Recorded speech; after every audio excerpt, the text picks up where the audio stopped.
we will start.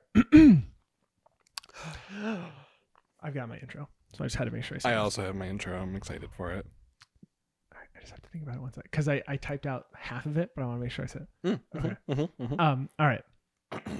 Welcome back to episode 36 of the Guardian Project podcast. I'm your host, Andy. And what do the Theros gods and Olivia Newton-John have in common? I don't know. What do they have in common? They're hopelessly devoted to you. Okay. Grease jokes? Grease anybody? Classic. And I'm your co-host, Mike Coyle. And Sarkhan Vol is probably the most inspiring planeswalker, in my opinion. Whatever you believe, you can achieve. After all, it's Sarkhan, not Sarkhanot.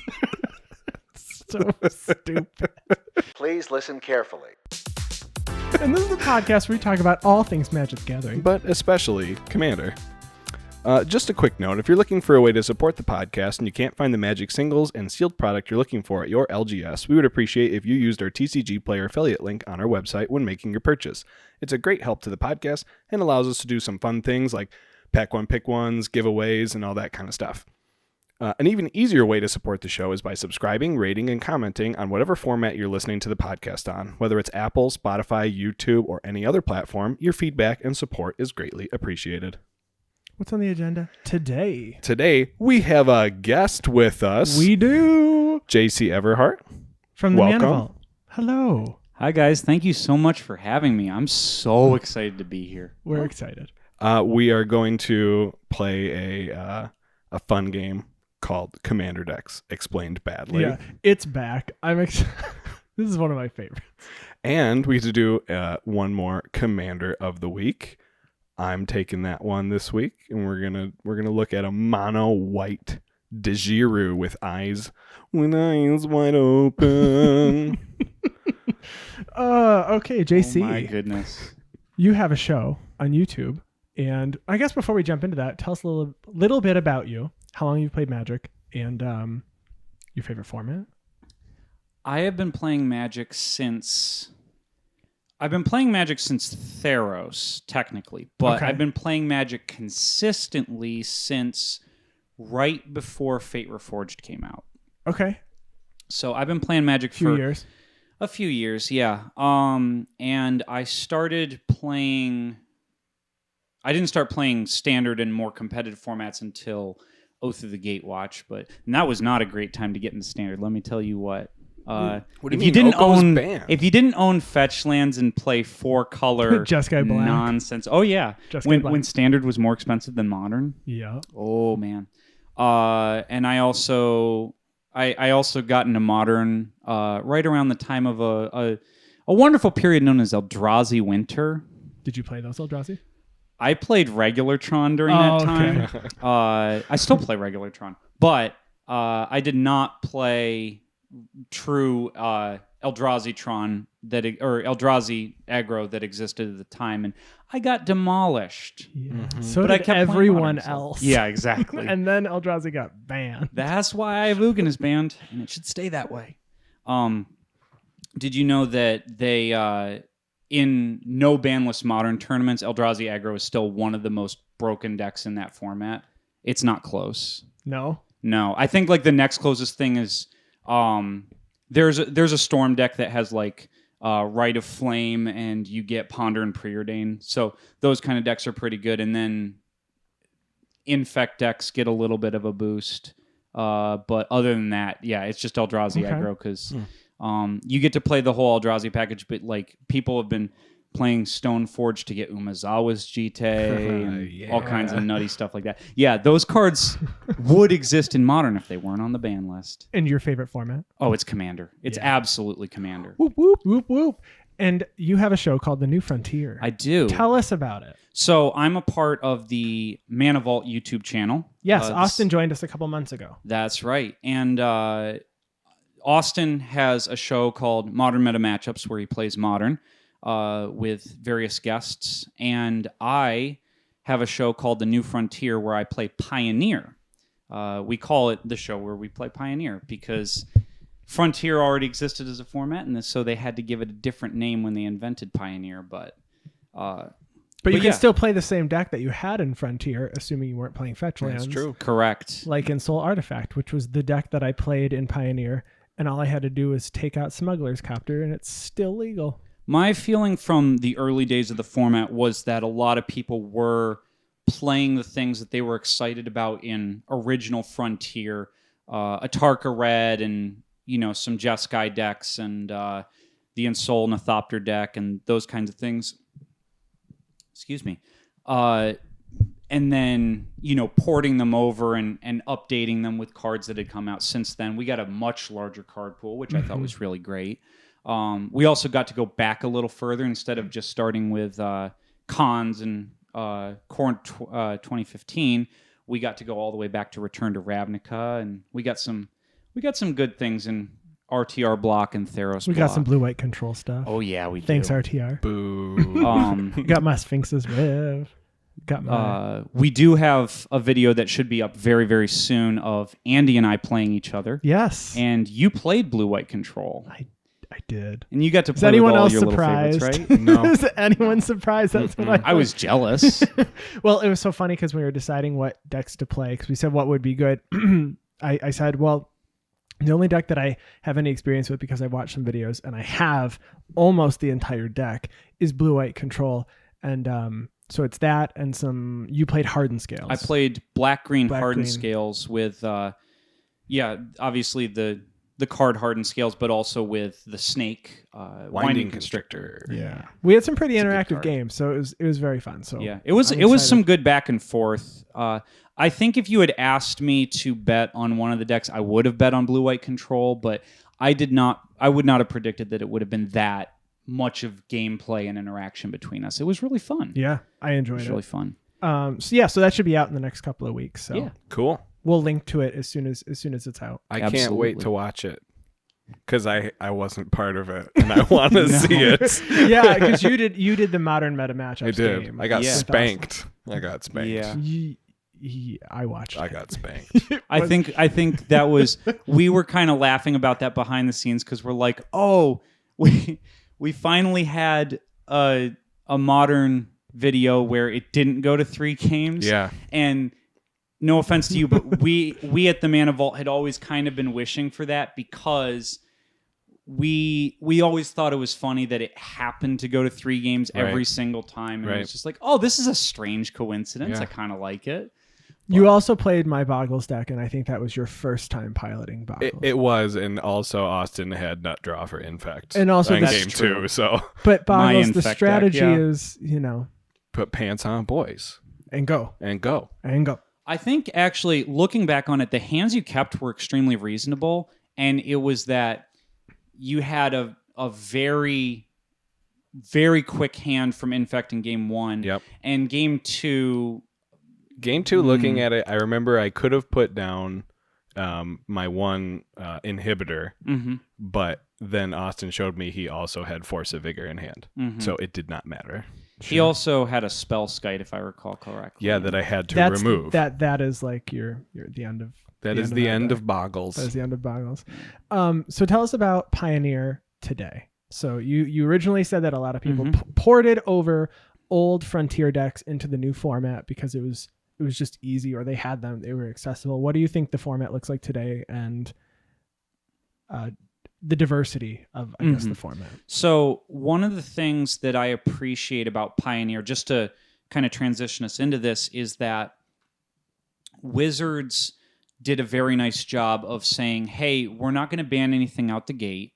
We're going to let you guys kind of break the format and develop the format for yourself and show us what needs to go away, and then we'll take it away, and you can rebuild the format from there and kind of develop it. And I think that was a great way to do it. Yep. In the early days, we definitely saw that there was a particular color, green, that was way out of hand. Yep. And slowly they took away some green cards that were just a bit much. Once upon a time, it had more power.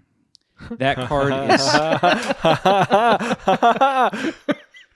card is absolutely absurd, and I love it. I still play that card in Modern.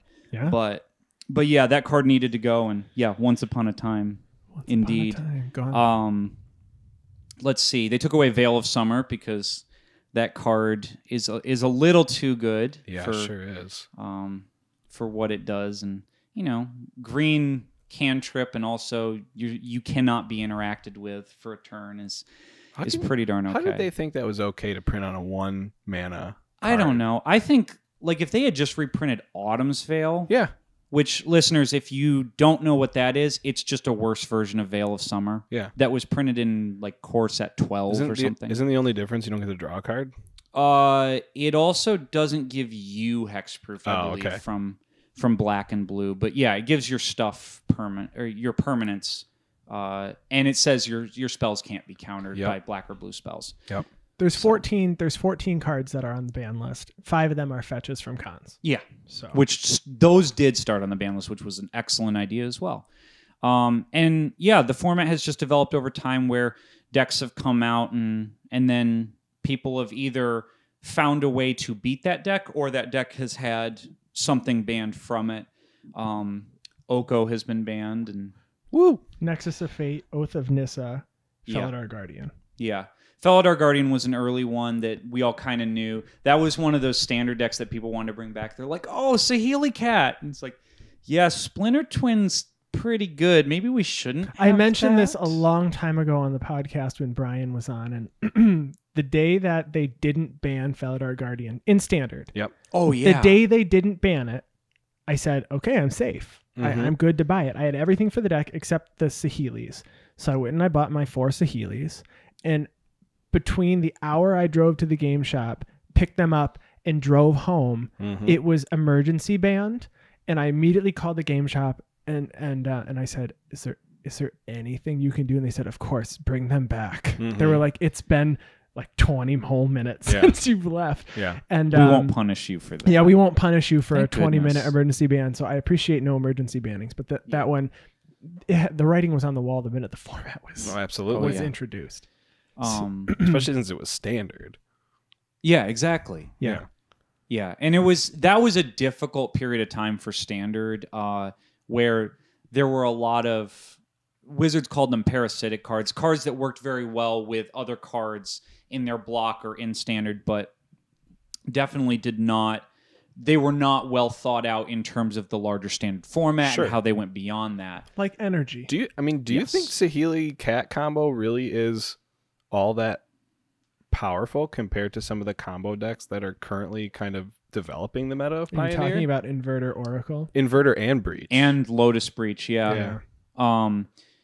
That I was starting to get to the decks that are out right now. No, you're good. We have so many questions. So the thing is, I've genuinely been a little afraid to build either of those decks. Yeah, I can imagine. But both of those are decks I would be pretty okay with playing. I would love to play Dimir Inverter. That deck just seems right up my alley. They both have survived 2 opportunities for banning so far. Absolutely have.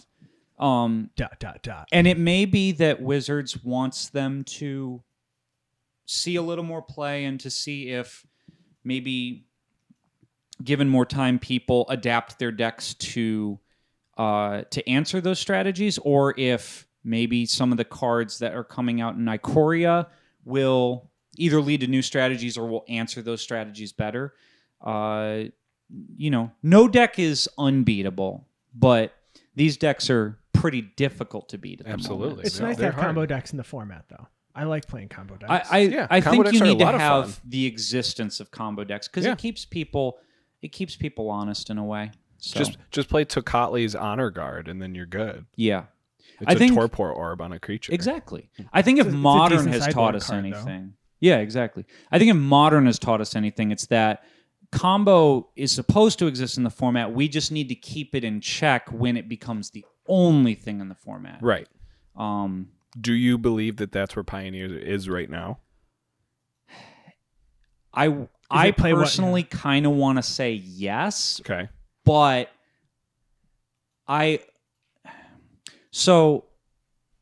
man, I'm going to get into it. Okay, time for a little bit of a rant. We're going to get into it. I understand that a lot of people have very strong feelings about the card Oko Thief of Crowns. Yeah. With good reason. Mm-hmm. It's stronger than Hogak. Go on. One of the issues I had when people were talking about banning Oko in Standard and when Oko was banned in Standard is that my opinion was that instead of changing their decks, I understand people played things like Noxious Grasp in the main and all that stuff, but instead of putting a lot of effort into changing their decks or changing their strategies to beat Oko, people just kind of went on Twitter and complained to Wizards, that sort of thing, so that Wizards would ban it. And people complained on Twitter? They don't. That's No a way. lie. That was all a lie. I think, I cannot remember what pro it was, but I want to say it was Reed Duke or somebody like that put out a tweet that said something along the lines of, oh, in 2019, all you have to do is complain if you want to get a card out of the format instead of, developing. And I'm more of an advocate of, if you think a card or a strategy is problematic, change your deck, adapt. If once you've adapted, and maybe this really was the case, in Standard I could see this being the case, if you've adapted and the strategy is still just completely dominant, completely unbeatable, then yeah, it's time for a card to go. That's what happened with Eldrazi Winter. That's what happened with Hogak. And in fairness, at least in Standard, I think that is what happened with Field of the Dead and with Oko. Yep.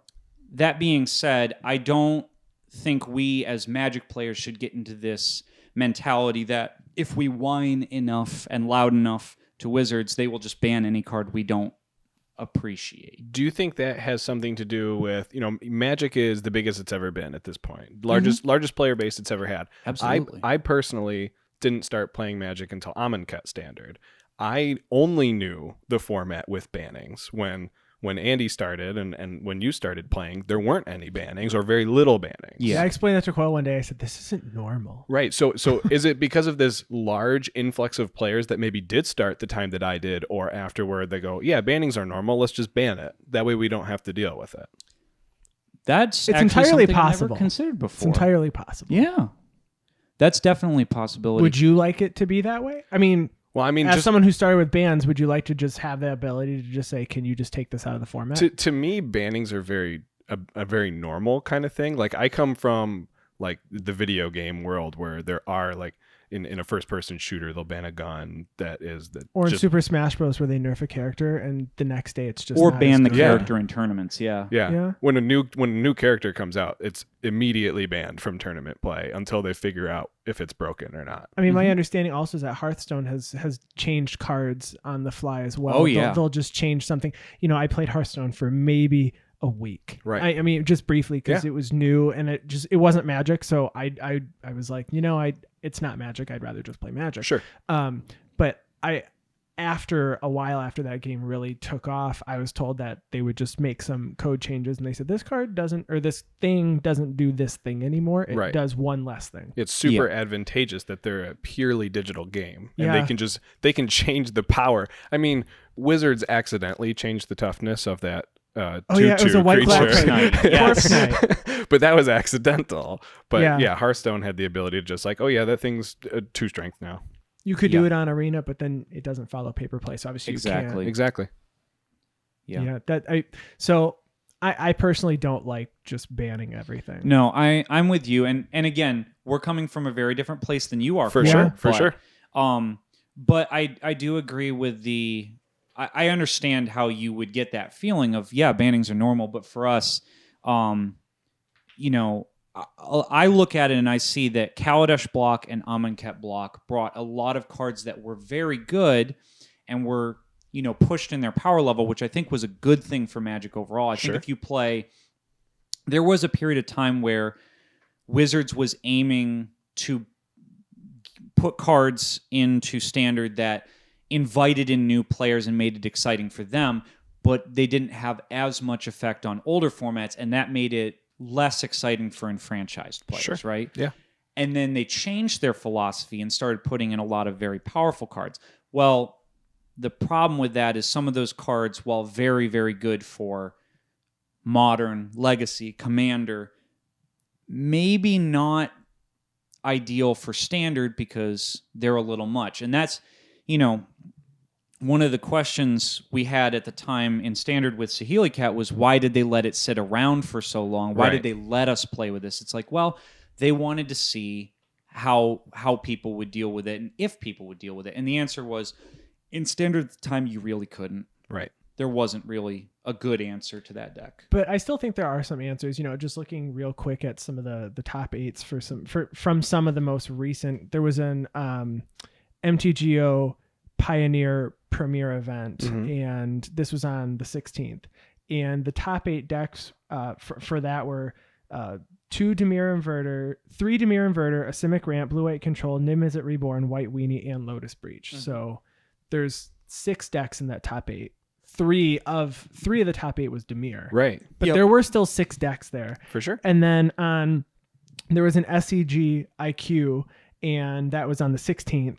And there was Bant Company, Blue-White Control, Boros Feather, Mono Black, Black-White Enchantment, 2 Sultai Delirium, and a Blue-Red Artifact. There was no Dimir Inverter or Lotus Breach in that top 8 at all. I think Bant Coco is up on it's moving up. I played that in Standard. Simic Ramp's also like kind of holding that tier 1.5 slot for sure. Ban Nissa. No, wait, don't ban cards, right? That's what we're talking about. Don't ban.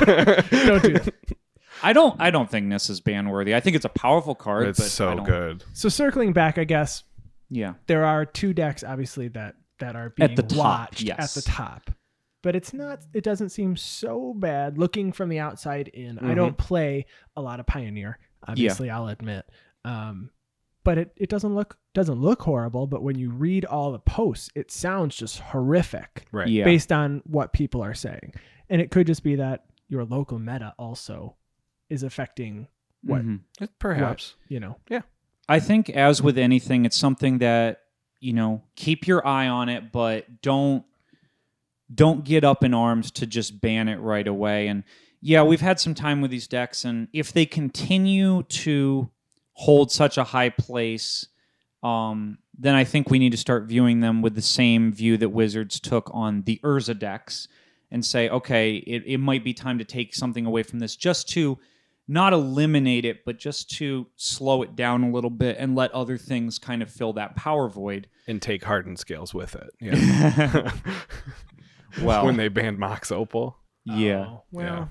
Yeah, that did happen. But yeah. Now I There's can always afford a collateral Mox damage. Opal. Can you? It barely went down in price. Not yet. Just give me a minute. One day I got be news able for to you. That afford card's one. still good. It's real good. Yeah. What is it at now? Because it was like 110 at one point. Oh, it's probably down to like 80. I was gonna say. Oh. I think you could get I them still for want to $70 win, to I guess. $80. Yeah. Tell me when Maybe a little more. Someone who knows this, tell me when it's going to be down. Anyone know the future? How down is down for you? I don't know, I do like 45, 50. Okay. Hope for a reprint. I mean, what formats are being played in now? Commander. Yeah. Honestly, that's It about doesn't. it. That price should not be what it is. People just haven't flooded the market. Not that this that might be particular true. format affects prices all that much, but it does exist in Canadian Highlander. Yes, Woo! that's true. That's true. Because fast mana is a thing, and artifact decks are a thing. I mean, that's the thing is in formats where you can use vintage legal cards, artifacts will be good, and free artifacts that produce mana are pretty darn okay. Hence, Mox. But Agreed. in Legacy, the artifact decks have a very different strategy, and in Vintage, same thing. So that's why I don't think any of them use Mox Opal, and I think it's just because they're going for a different type of artifact strategy, a more controlling Staxy type of strategy, rather than fast mana or if they're playing fast mana, it's real Mox and Black Lotus. Well, speaking of cards for Pioneer, Coyle and I were coming up with some questions for you. What would you think about a set that is just straight to Pioneer, like Modern Horizons 1? Is it Pioneer Horizons? Pioneer Masters. Pioneer Masters. Something along those lines. Yeah, Pioneer Edge of the what you can see when you're The looking. Oregon Trail 1.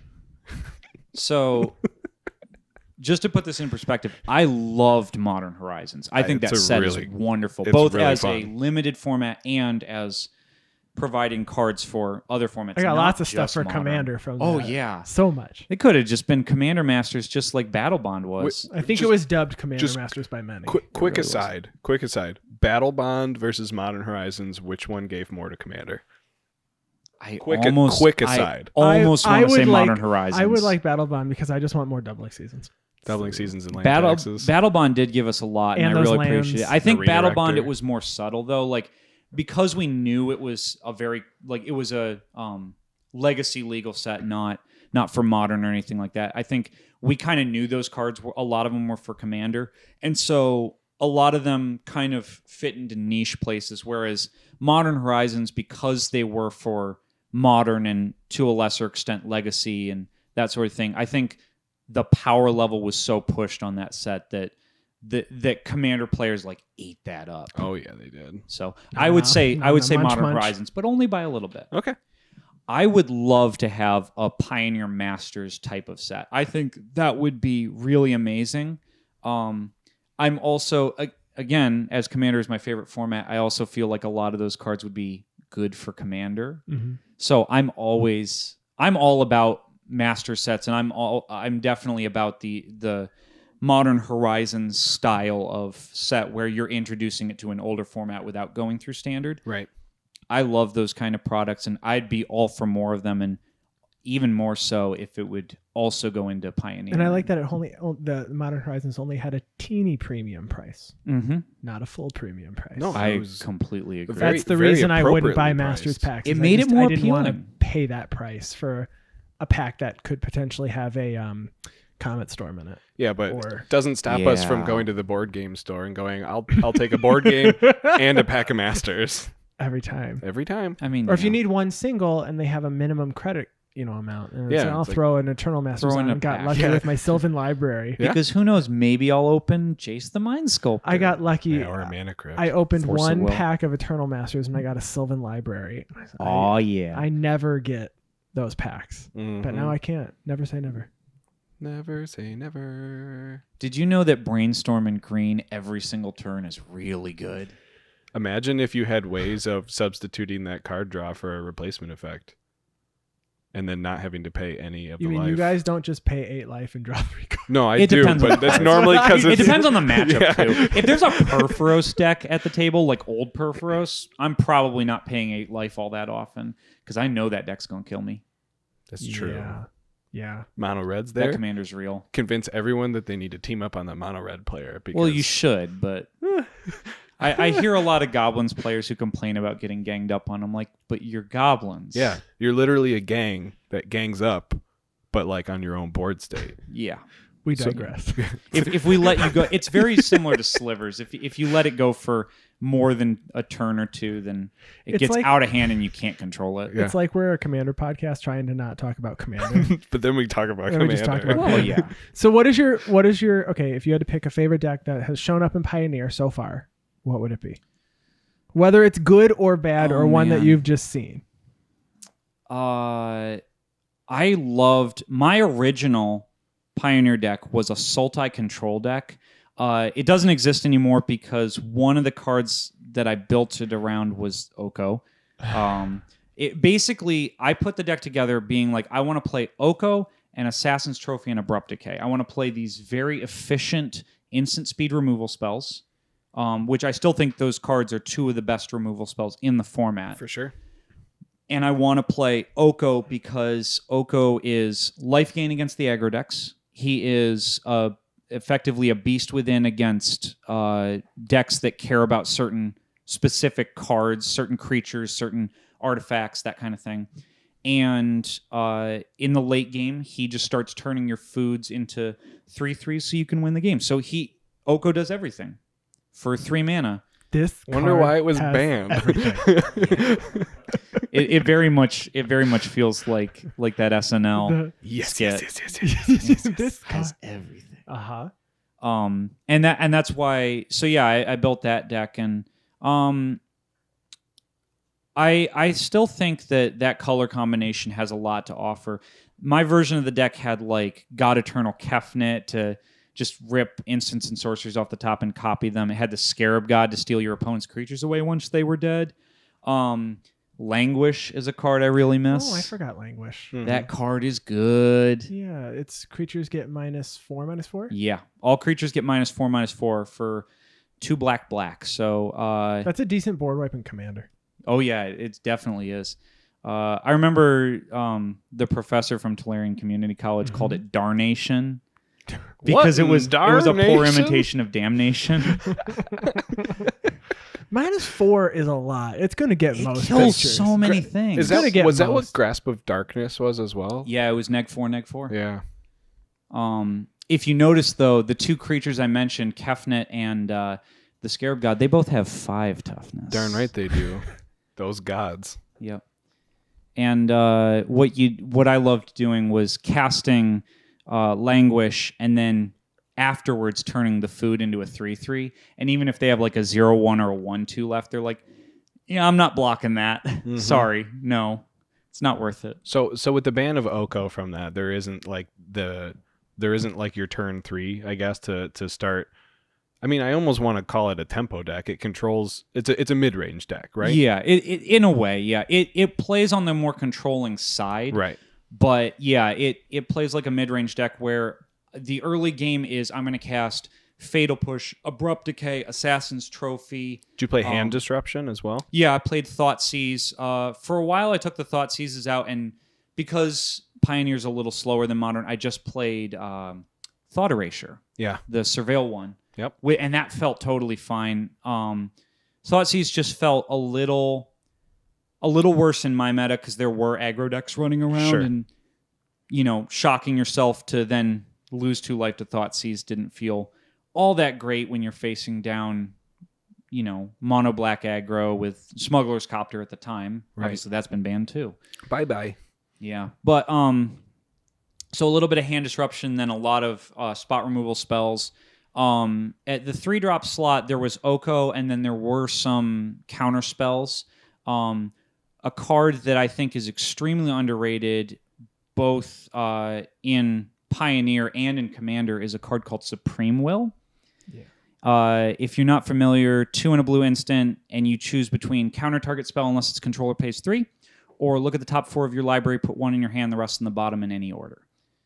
Mana Leak and Impulse are both really solid cards, and having the option for 1 more mana for either is just fine with me. I play Supreme Will in my CEDH Kess deck because I love the modal ability.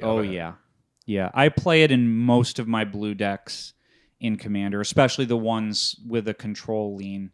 I play it in my... it used to be a Taigam deck, but now it's Ojutai, Dragonlord Ojutai.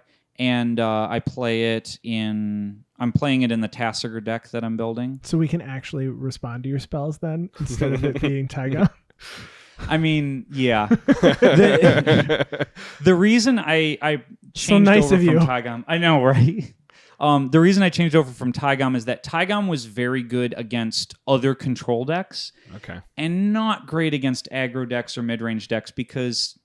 they just have a bunch of blockers. And Taigam has to swing, or does it have to actually? He has to swing. Okay. But with sorceries to rebound them, he has to still be on the battlefield for the ability to trigger. Yeah. And you could play like Maze of Ith and Reconnaissance and things like that to remove him from combat. Yeah. But those are just taking up space in your deck, and that wasn't the main point of the deck. The point of the deck was just to be a blue-white control deck that happened to win with Approach of the Second Sun.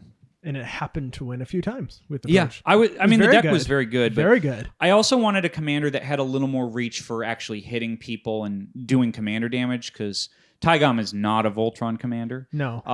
And Ojutai flies. Ojutai has hexproof while, just sitting on the battlefield untapped, and then... he looks at some cards and puts one in your hand when he hits players, so that feels pretty okay. So that's why I ported that one over. But Supreme Will, real good card. You should play it in your blue decks. Does Blue-White Control play Torrential Gearhulk? Sometimes, yeah. Mine version doesn't. My version is light on the creatures, and it's also, it's called a Xerox deck. Okay. If you're not familiar, this is a term from competitive EDH where instead of playing a high land count, you play a low land count and a relatively low mana rock count, and you play a lot of cantrips, cards that draw you cards, and you use those to find your lands. Mm-hmm. And then you just kind of filter through, if it's the looting type of cantrips, then you don't mind pitching higher cost spells because you can play Time Twister effects and you Right. can play Snapcaster Mage Right. and that sort of thing to get those back. It's exactly how my Kess deck is Right. built, but Kess has the ability to cast those cards. That's from the other thing is if you're graveyard. playing something like Kess, Right. you know, Kess will just get value from you pitching those things. Right. So I'm using a lot of very cheap blue cantrips to kind of just go through the deck. We also use some enchantments like Search for Azcanta. Okay. Is really, really good. Yep. Monastery Siege. Okay. You draw an addition. You can, if you pick cons, you can draw an additional card and then pitch a card. Tithe is a very good card in white decks. If you don't know what Tithe does, it's a single white instant to search for a plains and put it in your hand. And if an opponent controls more lands than you, you get to search for an additional plains. That's right. It's great. I play that Card is real a solid. lot.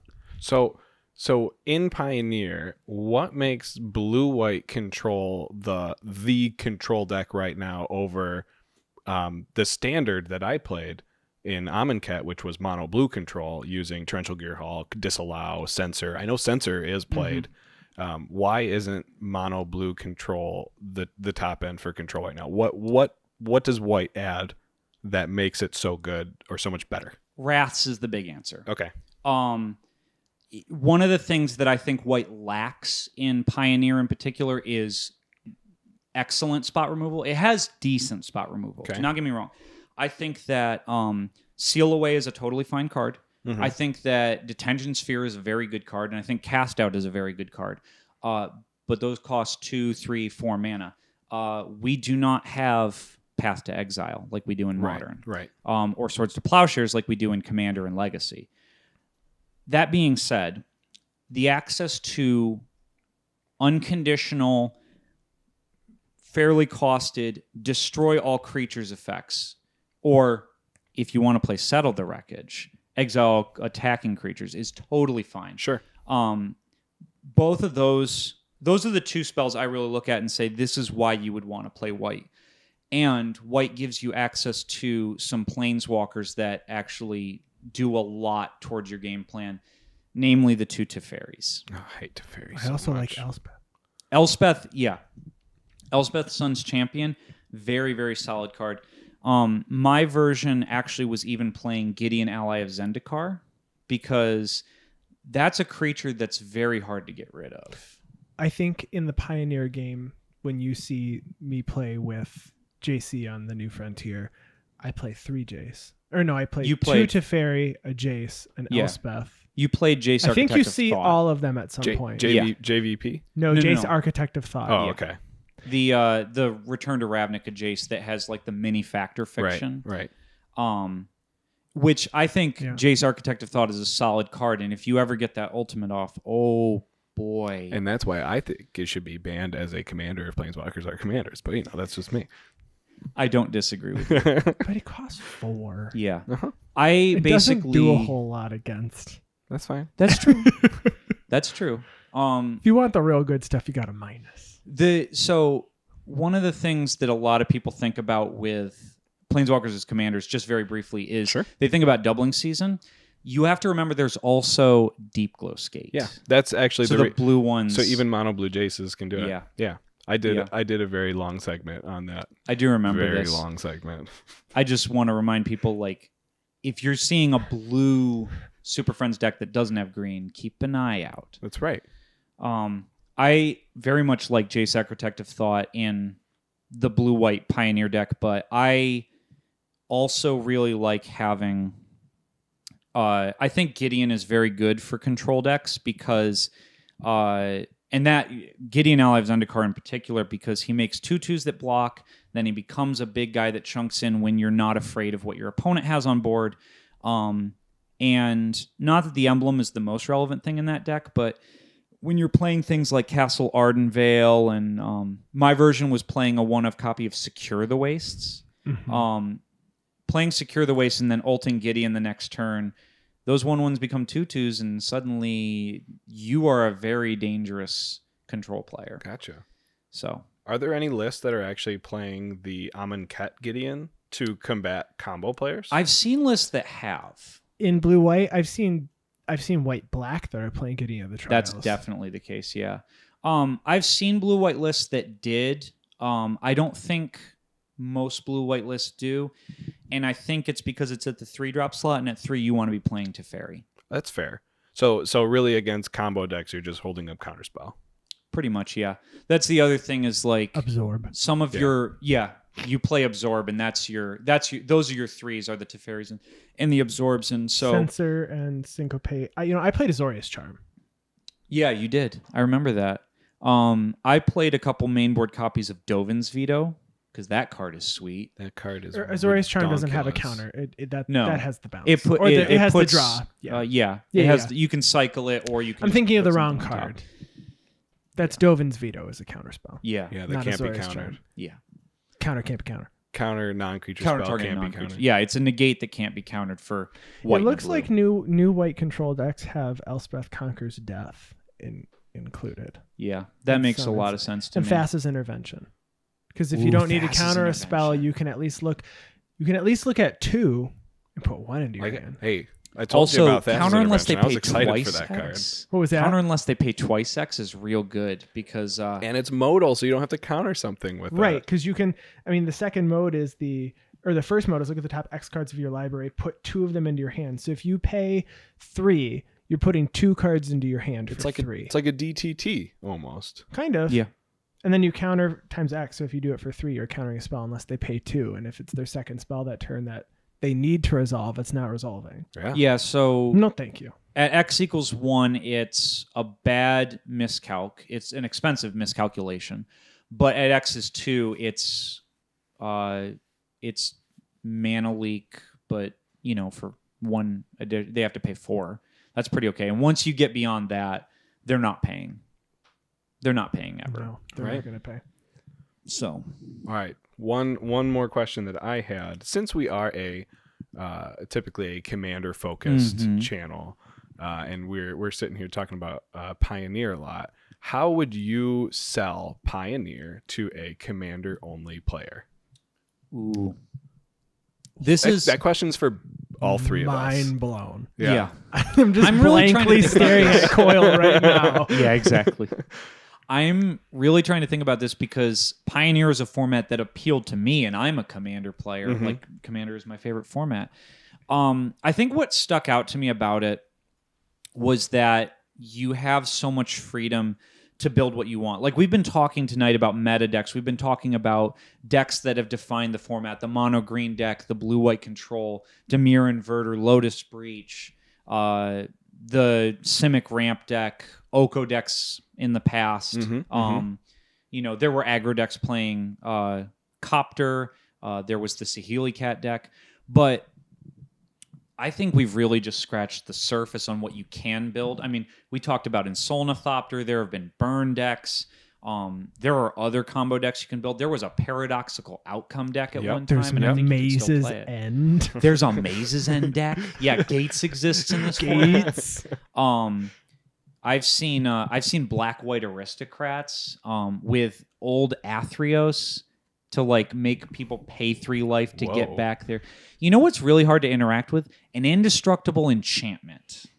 I can imagine. Yeah. So yeah, there's that. Yeah, like what I love about this is very similarly to Commander, you can build whatever you want and it's probably going to be totally fine. Like if you go up against a lot of Dimir Inverter, you might have some trouble, but other than that, like the format is free for us to build whatever we want, and there are all these unexplored corners that we could go look into and say, what if I tried this card with this card? What if I tried this color combination because I want to play, I want to play Abrupt Decay and I want to play Nissa Who Shakes the World. So maybe I want to build this black-green ramp deck that, maybe wins with a Vraska Golgari Queen ult, and all my creatures, if they deal combat damage, they kill a player. The possibilities are endless, and that's what attracted me to Commander early on, and that's what attracts me to this format. Gotcha. I would agree. I mean, given that Thassa's Oracle is a card that people are going, oh yeah, it's a win con, and I believe Inverter also plays Jace. It does, yes. Wielder of Mysteries. But I mean, Commander has had Laboratory Maniac for I don't know how many years now. As a competitive win condition, too. And let me tell you, Inverter of Truth at 4 mana is definitely not is not the best way to do that sort of thing in Commander. No. There's like 8 other ways to do it in a much more efficient manner. Several of which cost 3 or less mana. Yeah. So why bother with Inverter of Truth? So I just like that, like some of the, you can kind of learn from Pioneer and some of the things that that they're doing there for their combos. And Through the Breach. No, I'm not thinking of the right. Underworld Breach. Underworld Breach. Underworld Breach. Breach. Is Underworld Breach stronger than Yawgmoth's Will? Real quick. Oh, man. It's not a quick I know discussion, some Legacy but... players who might argue yes. Yeah. It's very close.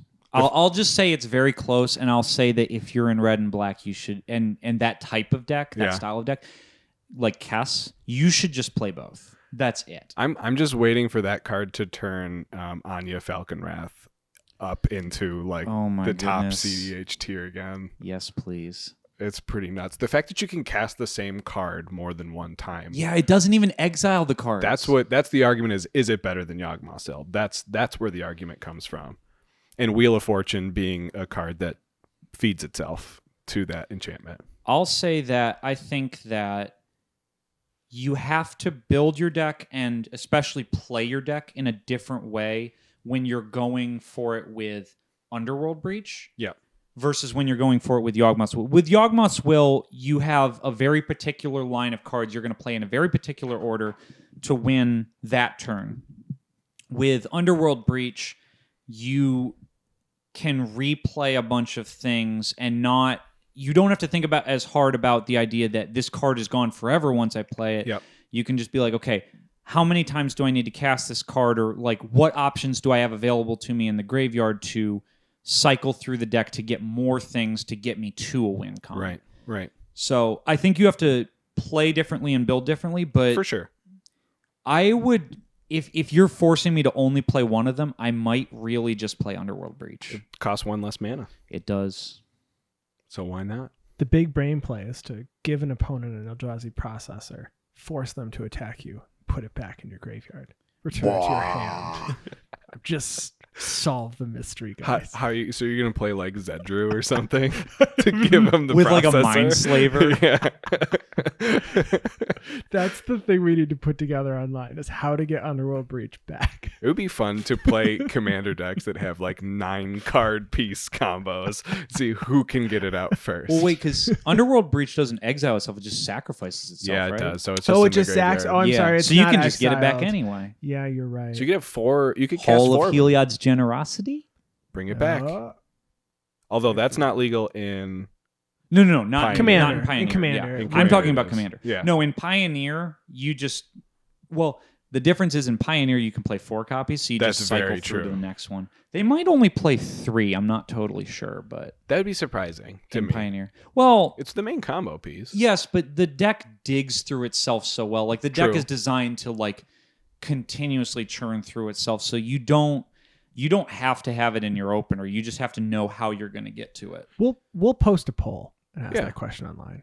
We'll see what people Yawgmoth's think. Will or Versus Underworld Breach? You tell Underworld Breach. us. You tell me. Yeah, I'm very torn to that, by the way, because I'm gonna make you vote. You on gotta one pick hand, one now. no, I'm gonna. You're gonna vote. I'm gonna hack our Twitter, and I'm gonna put a third option that says Yawgmoth's Will is black, and that's all it's gonna say, and I'm gonna vote for that one because it's true. Yeah, but That's it. You're I don't not wanna making pick. statements about which is better. You're just saying I don't wanna- Yawgmoth's Will is a black I don't card. want to pick Breach because Yawgmoth's Will is black. you can still vote for the card that's more powerful. I'm not gonna do it. They both can be played in. Can it be played in Kess? I don't know. Breach? Oh yeah. Oh, it absolutely can. Yeah. I think it should. Did you be. already add it? No, I haven't changed my.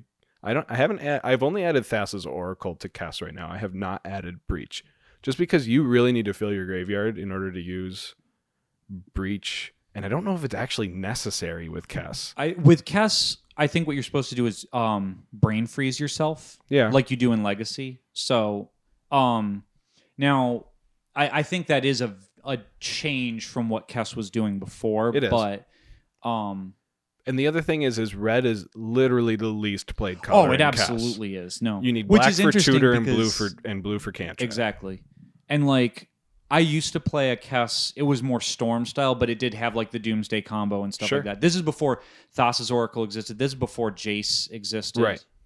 It might have been after Jace existed. I'm not sure. But regardless, it was a very different deck. And now I think that Underworld Breach makes you want to play, lean a little more into the Storm side as a backup plan and still go with like the heavy cantrips and stuff like that. Yeah. And I think red is still your least played color, but It is. It will I think be. that Underworld Breach is really worthwhile in that deck. It is. And I'm actually excited to use that card in like even the non-competitive, like, so I'm currently changing my Oharg deck over to new Perforos, and since Perforos you sacrifice the creatures that you sneak in, I'm excited to play Breach. Oh, absolutely. And recast those creatures from my graveyard.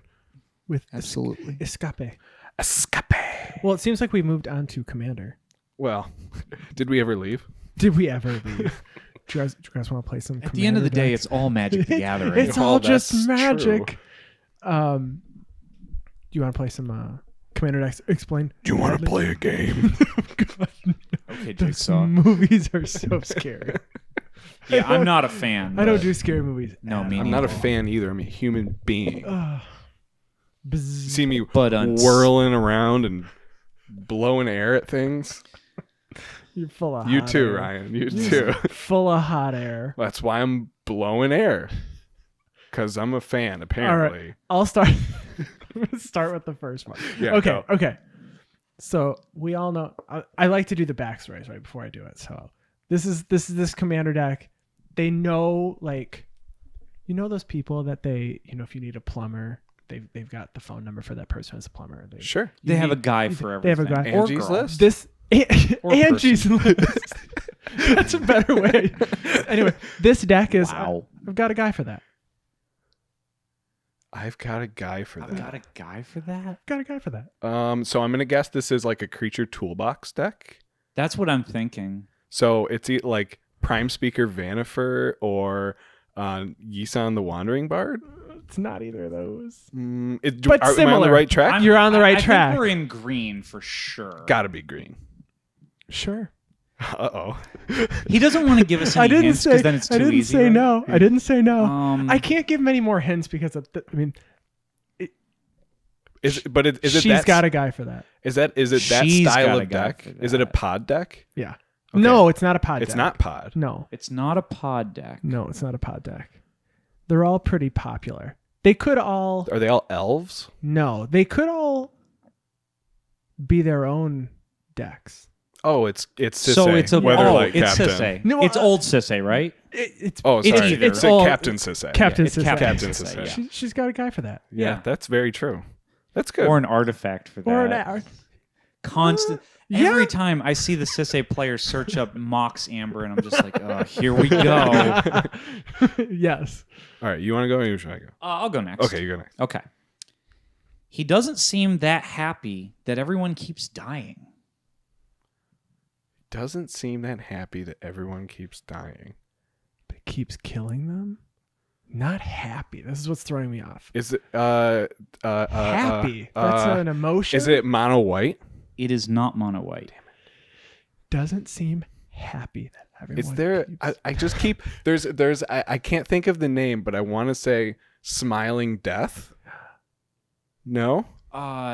There's There's Alesha who smiles. who at smiles death. at death. Smiles There's at also death. Silumgar the Drifting Death. Okay, but that's not it. I think we've Neither of ruled those them are it. out. I think we've ruled them out. Here's the hint I'll give you. Okay.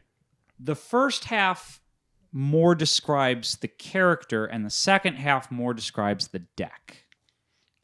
The character's happy. So it's like an aristocrats or reanimator deck, Yes. and the first half is he doesn't look very happy. So he's No. sad, A grumpy cat. grumpy. I should know Grumpy reanimator. reanimators? Or a sack outlet? What color are we in here? Black We're definitely in black. mono. Yeah. Yawgmoth. No. Doesn't seem that happy. We're gonna go, oh no. What we get? I should know this. You should. I'm embarrassed for you. Doesn't seem that happy. Doesn't seem that happy. He's sad. Who's sad? Mono Black's sad. I don't think we've ever not got. Well, no, we've. It's not Chainer. No. Mono. Is Is this a popular commander? I would say no. Okay. I would say no. Although there was a little bit of murmur when this commander was spoiled. Relatively recently, actually, but So this is fairly new. this is fairly new. It's not Last like year. it would be within the last year. Yes. Within the last year. So it's standard. I Well, heard a could have been decent amount commander. of murmur when this commander was spoiled because people were like, "Oh, this is really good for this sort of archetype in mono black." It's not Sir Conrad? Yeah. Oh, Sir okay. Conrad the Grim. I got it. So yeah.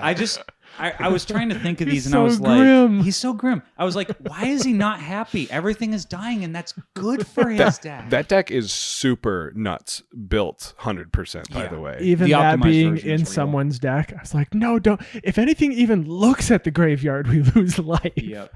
Well, you do the artifact where every time something untaps, you mill. Mesmeric Orb? Mesmeric Orb Yeah. with a Basalt Monolith, and you put one of the Shuffle Eldrazi into the deck. Oh, yeah. Oh, and they leave your graveyard and go back into the library. They go, when they go to your graveyard, you shuffle your graveyard back. Wow, I didn't think about that. Yeah. It's a lot of damage. But I mean, but then it's very It's like that. streamlined. It's like that. It's like that TikTok that. Wow, I didn't know it did that. Wow. That'd be me watching Can someone we just play throw that in Owen deck. Wilson's wow, like at the beginning of that? Hopefully we don't get a cease and desist from Owen Wilson. Okay, I have one. It's actually a lot of mine have like a little poetry, little bit thing to it. Okay. So this one actually has two little pieces of poetry. All right. Of so- a poetry. Of little pieces of poetry. Teamer mirror on the wall. Who's got the most value of them all? Double, double, boil and bubble. Copies, beasts, and spells for trouble. Oh. Team I copy. think I. Oh, this is Riku. It's Yes, Riku. Riku. It's Riku. Yeah. Two reflections. Yep. I did not have it. The mirror thing was clever. Yeah. I didn't have it, and then you said copies, beasts, and spells too. I was like, oh wait, Yeah. I know this one. All right, I've got one. You could say I've got multiple personalities. Multiple personalities. Is it Riku of Two Reflections? No, it's not. That would be so funny. Yes, it is. Multiple personalities. This isn't Lazav the Multifarious. It is it? is. Okay, nice. I thought that might be too obvious, but I was like multifarious, multiple personalities. I was gonna go can for be the anything. I was gonna go for the two-headed partner commander, the Demir one.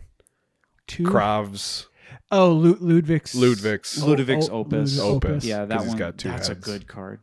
Are you guys familiar with the nicknames that Loading Ready Run does for each set? Whenever a set comes out, they nickname Some of every them. card in the set. Only a few. Yeah. I mean, Gary came from them. Yeah, Gary Oh. Gary was a thing with them. There's a couple others that they've generated, but so they when gosh darn it, I forgot what I was going to say. That's okay. Yeah, That's right. okay. So ever since Guilds of Ravnica has come out, with Ravnica Allegiance, War of the Spark, all those sets onward, whenever they do a nicknames podcast, there's someone who goes through their list, because the list is open to, the internet for, I think it's through Twitch or someone like that, to fill in the nicknames, and then they read off the best ones. Someone goes through every card in each set since Guilds of Ravnica and writes Lazav the Multifarious. Yeah, no, that's great. That's great. Lazav is everything and everyone. And that's why he's like I my think favorite that's character just in Magic. wonderful. It's very, very It's cool. a good card. Do you have any more? Oh, I do have one more. Yes. All right, while you look it up, I'm going to do mine. Okay. We're going to go out of order. Go for it. The Itsy Bitsy Commander makes everyone attack. Swing at his controller, and you'll pump the crackback. I know this one. what is his name? This is the Jund Spider. Jund Spider. This is, I want to say it's Thantis. Thantis the War Weaver. Yeah. Okay. I think this card is sweet, but I think the funniest part about it is that it was, hey, wizards, give us a Jund Spider. Gives Jund Spider. No, not like that. No, not like that. It wasn't the Jund Spider we wanted. The Jund Spider. The one we deserve. It's like, yeah, how about it gets better when you get hit with stuff that other people control? Like, why? Why would I want that? That doesn't, no. Well, isn't it when they attack you, though? Yeah, so it's like when he they can attack you. block something. Yeah, he gets a +1/+1 counter for each creature that attacks you. Yeah. Seems decent. You can only block one thing. If it could say that it could block more than one creature. Which you would think would make sense because we've had spiders that can do that before. Yeah. Well, I think there's also like auras that let things do that. Probably. So Yeah, there is. you could just build it that way, but yeah. And then the Hydra, the Reanimator Hydra, Gorgoros or whatever. Yeah. But legitimately, Did you say neither of gross? I said gross. It's like gross. Oh my god. The thing is, though, neither of them live up to the face commander of that deck, Lord Windgrace. Oh, I just feel like they do so much different things, but you're right. Yeah. Lord Windgrace is unparalleled. Yeah, that's a strong commander. Sure is. Okay. For my next one, pray that I do not anticipate your next move. All right, so we anticipate. Pray that you do not anticipate. Is this a religious figure in the church? Or does it have to do with the card anticipate? Oh, that's right. I assume that also anticipates. Looks at the top two. Looks at the top three. Top puts one in three. your hand. Yeah, Top look at the three? top 3 cards of your library, put one in your hand, the rest on the bottom. I think in any order. I think it's in any order. So we anticipate, but we pray. Pray. Are we a religious Anticipate. figure Some sort of like cleric thingy. that anticipates? It's not Atris. No, it's not. I actually had one for Atris and I didn't use it, but Okay. I was going to go with alternative facts or fiction. Oh, I like you got that. good ones. Okay. This is what I do in my free time. Who works? Oh, Seriously. unfortunately. No, I said my free time. Oh, I guess that's true. Looks at the top 3. Puts one in your hand. Put one in your Rest on the hand. bottom. ETB trigger? It is not an ETB trigger. Attack trigger? No. Activated ability. It is not an activated ability. It is a What? trigger. Is it tap? Tap? That would be an activated Oh, ability. you're though. right. It is a triggered ability. Whenever it gets targeted? Nope. What? Wow. Whenever it dies? Nope. How else do You were close and then you like skipped right over. After cast. No, it's Oh. not a cast trigger. So okay, I said cast ETB and then Not You said targeting. cast ETB, attack, die, target. target. What have you not said? block. No. Yeah, no, we didn't say that, JC. No, you didn't say that, but that's not the answer. Oh my goodness! Which one didn't we think of? Attack was really close. Someone is screaming into their headset right now. I know what it is. Yeah, So exactly. wait, attack is close? Attack is close, but it's not on attack. Untap. No, it's not on untap. Crap. That would be What really else good, triggers though. it? An inspired Inspired? trigger? What Oh else? my goodness. What else Before you triggers? draw, that's amazing. What else triggers? Wizards, please print us that kind of card. Its attack is close to what triggers this. We're trying to find the trigger for this card. We don't even know what the card is yet, but it might give us a clue. Oh. I mean, that's the All right, what color? Is Give us It's Uh, blue. It's a blue card, yeah. mono blue. It's not mono blue. Is it like is it part of the phase? Like is it an upkeep trigger or something? It's not. A main phase? It's not anything like It's that. a combat damage trigger. So when it deals damage, It has to connect. It can't. It's not just on attack. It has to connect. Is it blue black? It is not blue When black. it deals damage to a player, Yes. you anticipate. Is it one of the SIGs? The SIGs? The no? Merfolk? Oh no, it is not. I had to think about that one. I was like, "What do you mean the cigarettes? Like what?" Smoking hot commanders over here. No, it is not one of the SIGs. I have no idea. There's a damage anticipate. On a legendary When creature? it deals combat damage to a player, You anticipate. look at the top 3 cards of your library, put one of them in your hand, and the rest on the bottom of your library in any order. That's not all the text on the card, but No, it has that's- power and toughness too. thank you. That's not even all the rules text on the card. All right, Oh what? my All right, gosh. give me the other color. The other color is white. Is it a Sphinx? It is not a Sphinx. white and blue. When It's it a deals- blue-white card. Does it have flying? It does. And we talked about it earlier. I'm so frustrated. We right now. did? We did. It is. It's a blue-white card, Andy. I don't know them all. I know them all, but I don't know. I A don't flying know. blue-white legendary. That There are anticipates you when definitely have you listeners who are damage. like, "How have you guys not gotten it?" Short-term memory loss. Da, da, da, da, da, you know? I don't know. Do we you want me- collectively All right. give up? Oh, we do. Okay. Dragon Lord Oh Ojitai. my Oh. gosh, we did. So the other text on Dragon Lord Ojitai that we Because didn't I cover thanked is you for has switching the hexproof as long as it's commander. untapped. Gosh, I'm so sad. I even said thank you for allowing us to interact with you now. Yeah. Do you have one Well, more? no. I- Hold on. Dragon Lord Ojitai does not let you interact because it has hexproof as long as it's untapped. With your other spells and stuff, I can. Okay, sure. I do have one. Do you have one more? I Mine's have not- one more. It's not. It's Mine's not so much explaining the commander deck. Mine's mostly explaining the commander. You go But first. here's- I'll go last. This commander guards the entrance to the chamber that houses the Sorcerer's Stone. Basilisk. Guards the Chamber of Secrets? Yeah, wait. that's one of them. It's not- There's a few more things than just the Oh. basilisk. No. Oh, it's the new That's the- three. It's the new three-headed dog. Well, I don't remember Yeah, its it's name. it's the Hound of Athros. Kuronos, Hound of Athros. That Gotcha. card. That Fluffy. card is so good. Yeah, it is. I hate that card. I with know a you passion. do. Doesn't it say you can't cast spells from your graveyard, Mike? Yes, It's great. it does say that. Okay, my turn. Yeah. Just because I think you guys are going to get this immediately, and Well, it seems like And it wasn't the Okay. Chamber of Secrets, was it? No, it was the Sorcerer's Stone. Sorcerer's That's not- Stone. Yeah. Yeah, it you wasn't- were right. You were thinking Correct. of the first Harry Yeah, the Potter. first Harry yes. Potter, not the I second. immediately went to the second one though. I don't know why I said Chamber of Secrets. I was like, where was the Sorcerer's Stone hiding? It was in the mirror. It was. Spoiler alert. If you haven't seen the it, first, that came out, and I saw the Or- first or movie. read I the almost book, said the for that spoiler that matter. everyone always says when they say spoiler alert about Harry Potter. I was like, nah, I won't ruin everyone's lives. I saw that movie on About my number 13th 6. birthday. Harry Potter 1. wow, Wow. you're old. Oh, Like 3 years older than You are. That's old true. dude. That's exactly. true. All right, go Okay. yours. Go for it.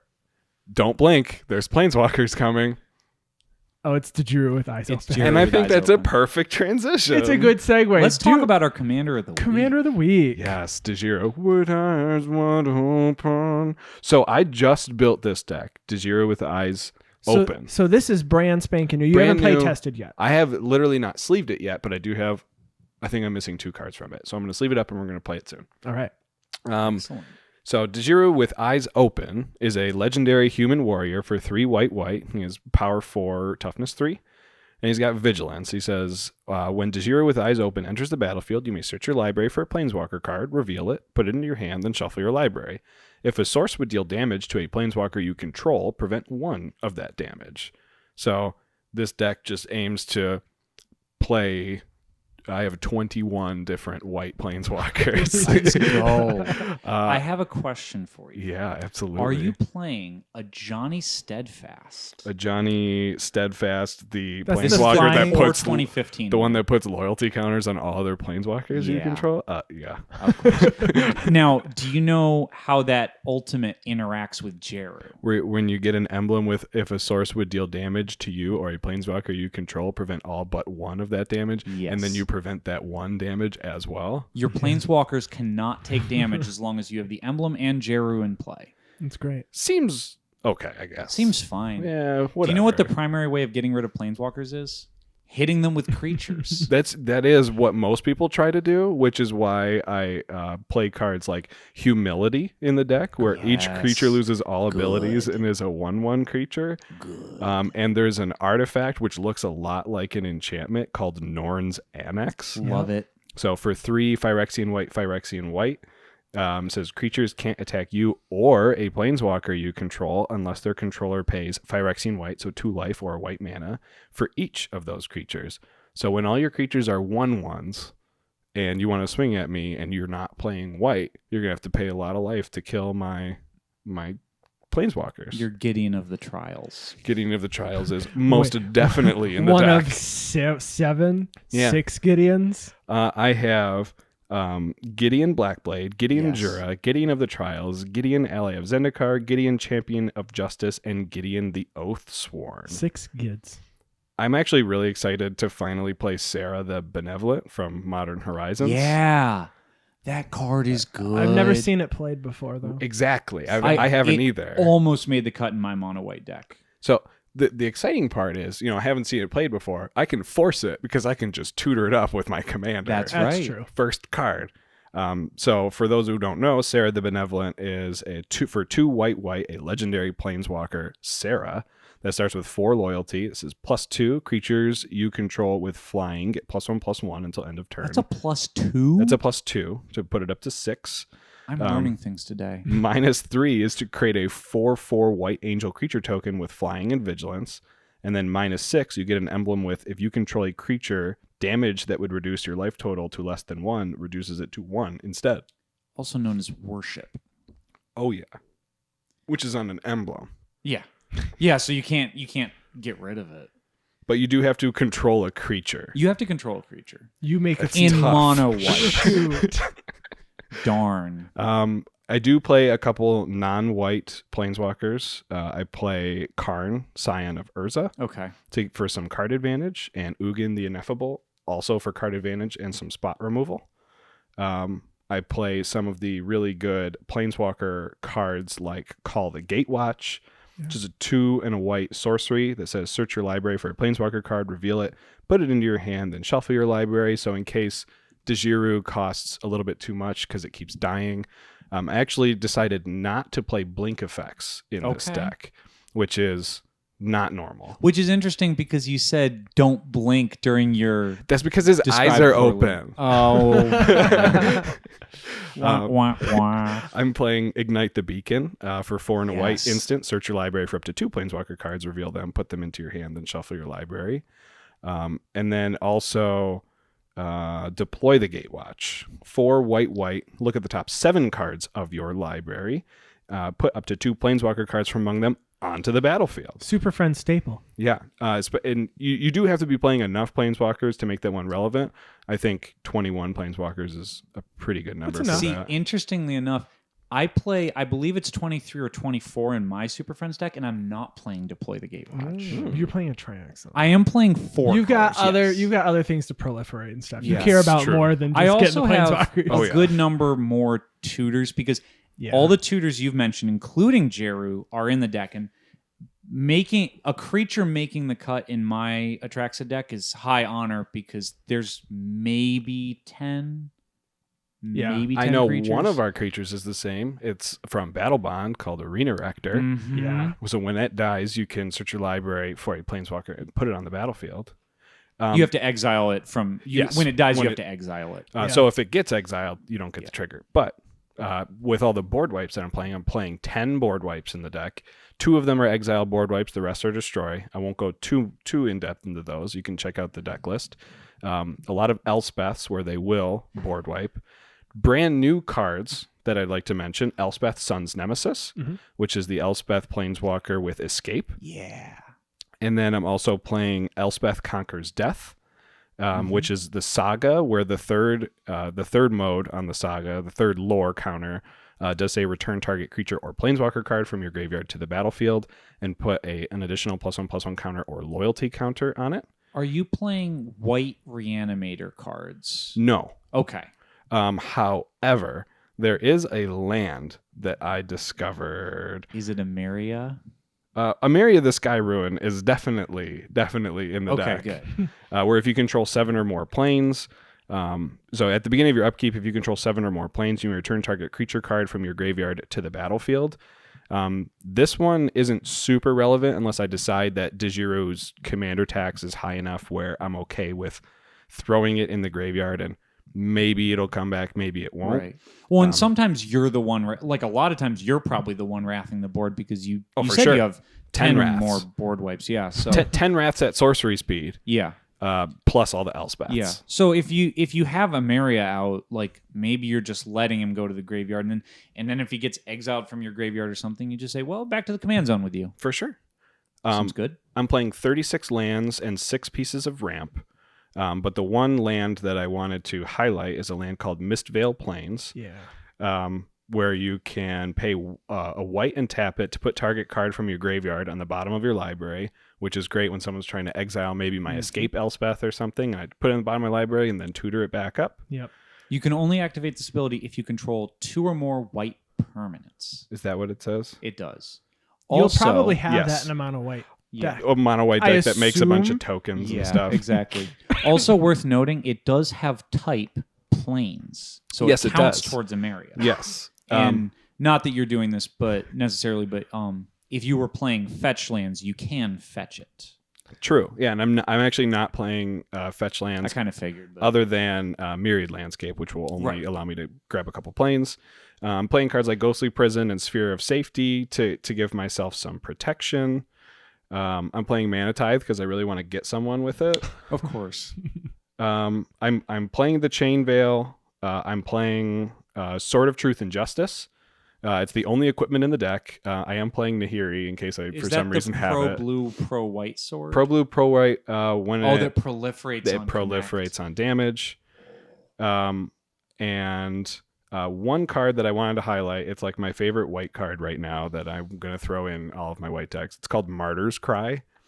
It's a sorcery for white that says all white creatures are removed from the game. So exile all white creatures. And then players draw a card for each white creature they control that is exiled in this way.